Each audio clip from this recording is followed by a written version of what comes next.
নমস্কার। বাংলাদেশে এক বোন ফুচকা খেতে গেছে, মুসলমানরা মেশিন ধরে পিস্তল ধরে তাকে তুলে নিয়ে গেছে। এখনও হিন্দুরা যদি ঘুমায়ে থাকে, কখনো হিন্দুরা কি একতা হবে? ভারতবর্ষে এরকম হতে কখনো বাকি থাকবে না। ভিডিওটি দেখো বন্ধুরা। গেছে ফুচকা খাওয়ার উদ্দেশ্যে। ফুচকা রহেন আমার মায়ের ওরা জোর করে পিস্তল ঠাইয়ে লইয়ে গেছে। আমি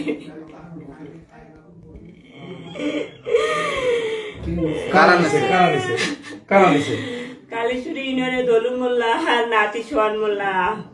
কোন দলু মোল্লা? ইউনিয়ন সেক্রেটারি দলু মোল্লা, বিএনপি দলু বিএনপি। আচ্ছা আচ্ছা। বিএনপি সেক্রেটারি দলু মোল্লা আর নাতি সোহান মোল্লা আমার মাইডারে তুললে লইয়ে গেছে পিস্তল খাইয়া। আমি কালকে চক্রার মতো খালি ঘুরতে আছি, আমি থানায় যাইতে আছি, সেনাবাহিনীর কাছে যাইতে আছি, কেউ আমার অভিযোগ নিতে আসে না। আমার লেগে আমি কাল সেনাবাহিনী আমি পা ধরে যেতে আমার মাটিতে গড়াগড়ি খেয়েছি।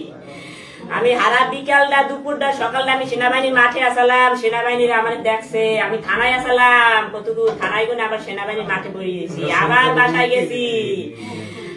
বাসায় গেছি, বাসায় গুনে আবার আইসি থানায়। এরা কইছে 3টার মধ্যে আমার মাইয়ে খুঁজে দেবে, কিন্তু আমার মাইয়ের খুঁজে দিতে আসে না, আমার মাইয়ের খুঁজে দেয় না।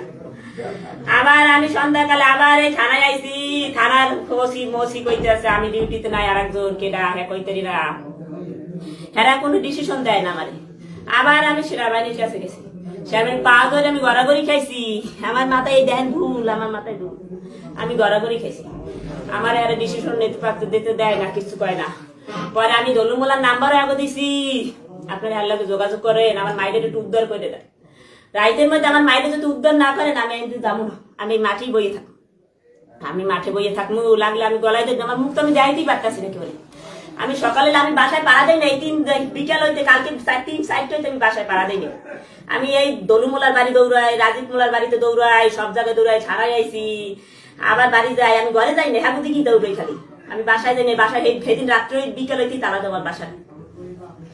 আমি এই মাইদের কত কষ্ট করে পড়াইছি, এই মাইদের আমি সায়েন্স নিয়ে পড়াইছি, কত প্রাইভেট, কত সারাদিন পরিশ্রম করি, কালীশ্বরী বাজারে খলিফা দোকান করি।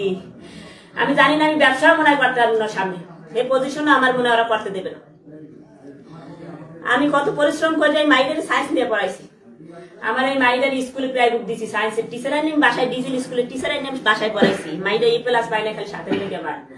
আবার ইন্টারে ভর্তি করাইছি, আমি মাইদের সায়েন্স নিচ্ছি, আমি আর মেডিকেলে পড়াবো।